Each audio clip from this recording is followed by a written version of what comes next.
G'day, legends. All right, here we go. Let's recap UFC Vegas 98. This is the most apex card that could have ever apexed. It's just like a nothing sort of a card. There were a couple of prospects, a couple of go nowhere vets, and then a sick main event. That is your classic apex. So how does one surmise a card like this? I guess I'll just go through the card, give my thoughts, but I'm not going to go through every single fight because, it's the apex. There's nothing really to get around when it comes to every single fight. And what do I mean by that? I mean, there are some fights on an apex card where the fight literally just doesn't matter. We're not building towards anything. And to me, that is what MMA is all about. It's all about who is the best fighter in the world. And how do you determine that? You punch and you crash tackle your way through the meat grinder of all the other well-adjusted males until you alone stand atop of your peers' broken hopes and dreams. That is what MMA is. And eventually you have a piece of leather around your waist with some gold plates on it. That's what it's about.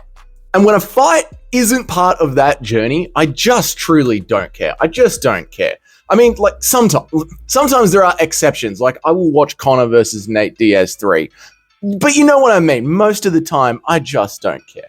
But anyway, let's get into it, right? Fight number one that I wanted to talk about was Clayton Carpenter. Ladies and gentlemen, we have a prospect to watch. Clayton Carpenter, 8 wins, 0 losses in the flyweight division. That needs some new blood. We're going to get into that a bit later on. But he's American, which means he can learn to cut a promo.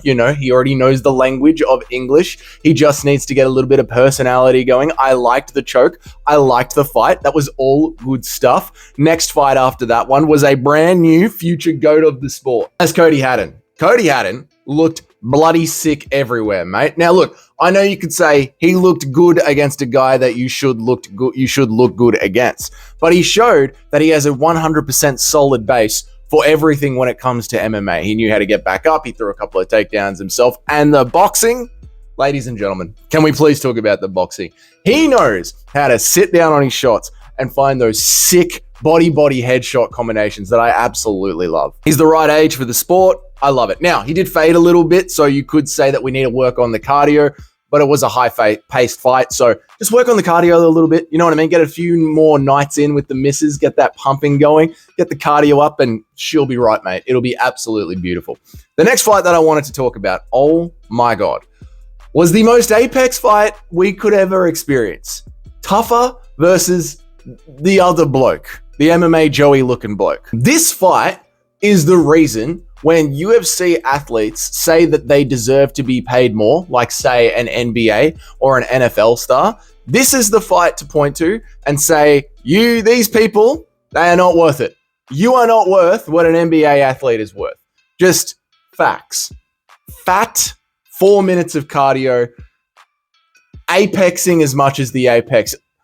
Considering that you can choose to rent an apartment walking distance from the apex if you want. People move cities for their career all the time.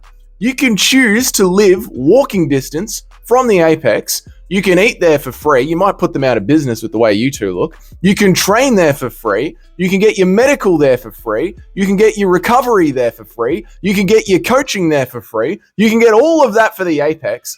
Paying these sacks of human lard 30 for 30 for 4 minutes of cardio is quite frankly too much. I am disgusted, but I am not surprised. See you guys at the next Apex event. Next one up to talk about is Themba Gorimbo. Themba. I warned you after the last one, mate. I warned you. I said you got one more of those, brother. Now I will say the first two rounds were fun, to be fair to Themba, but he couldn't finish. And then as the fight went on, it started to go the same way that it goes. He goes back to his grappling. He's 33. I'm off the train. I was on board, but at 33, can't finish. Honestly, Themba, you're lucky that The Rock is your Patreon, because otherwise you do not have the skill or the age to acquire the skill that is required to actually make that UFC title run a real thing. I'm sorry, but I'm off the train. So speaking of that, I'm off the train. The next fight up, got me back on a different train, which is, I love it.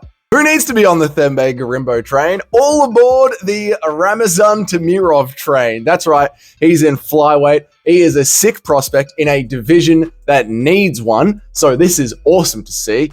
Couple of losses, doesn't matter. Got the power, got the speed. I loved everything that I saw when bloody Ramazan Tamirov went in there and kicked some bloody ass, mate. The only thing that I can say is if I was managing this fighter, just learn 2 sentences for your post-fight in English. If you can get a sick knockout with just one English sentence or another English sentence, that is all you need. Mukano wants money. Hamzat Chimaev, smash, brother, smash. You don't need a lot. Just a couple of sentences with a sick knockout, and that is enough to skyrocket you when it comes to the UFC just pushing you forward. So please, learn just 2 sentences of English. That is all we need. A-Rod fight. Oh my God. This fight was just... this is just the Apex personified. Like, what is the point? This is what I mean by what is the point. I don't mind there being some old grizzled vets in the UFC, but if you've got a 37-year-old fighter, he must be fighting a 30-year-old fighter. He must be fighting a 27-year-old fighter. There is no point putting a 37-year-old against a 36-year-old or a 34. There is no point. What is the point? And it's not like it was a highly skilled event either. There was no hype. There was no fun. The Apex card did this a couple of times last night. Let's talk about Grant Dawson. It was the next one up. Vicious ground and pound. And a funny post-fight interview, which is what we need, right? Based. Love your wife, mate. Love her ass, mate. Based as hell. Now, I used to hate Grant Dawson. I was on the opposite train, not the I'm on the bandwagon train, the Gamrot train. The I'm looking forward to your next loss train. I thought he was a boring ass wrestler. But I do think at 30 years old, he actually could have a bit of a Moicano-esque turnaround. You know what I mean? Like, vicious ground and pound, cuts, blood, bruises, interesting and funny post-fight, 30 years old, 3 fights a year, title shot by 33. Grant, you can do this, man. Like, lock in. You have a chance here to actually pull this off. Please pull it off, Grant Dawson. And, I mean, it's lightweight. We could use a little bit of mix-up in the top 5, top 10. We're talking about Dan Hooker in the top 10. Yeah, Dan Hooker still in the top 10. So we could use a little bit of action there, Grant, if you want to put your foot on the gas tank and become the next Moicano. Please, mate. In the next 2 fights up, it's classic Apex. Like, who cares? Not going anywhere. Doesn't build a division. Doesn't build a prospect. What are we doing? Why is this happening? Why is this a fight night card? Moving on. Let's talk about the main event. The main event was bloody sick. It was sick, right? I was out of my chair. I was screaming at parts of it. The ends of the rounds were sick. I personally had it 2-2 going into the 5th. I loved everything about it, especially right towards the end of the fight where Taira is working on that choke. I think if we go back and watch the live stream, I'm standing on my chair. I don't know. I just started freaking out. I was like, what an amazing fight. It was awesome. Obviously, Sal D'Amato screws up the scorecards. That's what he does every single fight night card. I genuinely do not know how Sal D'Amato still has a job. Let's talk about Royval winning. It's so weird, right? Like, the hype just seemed to go out of the MMA room collectively. In my live chat, on Twitter, at the Apex, Royval wins and all the hype just seems to go down. And I think it's because we've seen him fight everyone at flyweight like 1,000 times.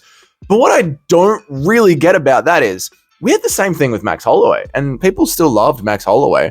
I keep pointing out that Robert Whittaker has been either a champ or another number 1 contender for like 80 years now, and people still love Robert Whittaker. Is this so bad? Like, is this so bad? We used to love tough, meaty old vets that would hold there and they would stay active and keep fighting prospects and keep helping these prospects skill up and level up. Like, we used to enjoy that a lot. And people are like, flyweight is dead. Tatsuro Taira lost. Like, Tatsuro Taira is, what is he, 25, 24, 26, something like that? Like, chill out. He can bounce back. 2 fights next year, not the end of the world, really.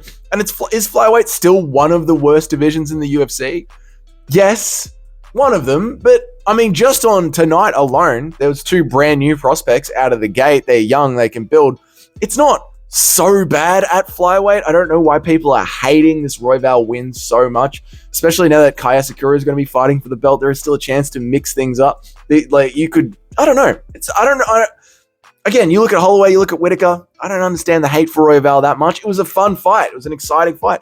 Taira can take a lot away from that fight. He can learn a bit of head movement, you know? So there's things to build here. That was it. That was essentially the apex. What else happened in the MMA world? Apparently there was a robbery in boxing. Who cares? Don't watch that crap. Watch One Championship instead. Over at One Championship on Friday night, they held their welterweight world kickboxing title fight.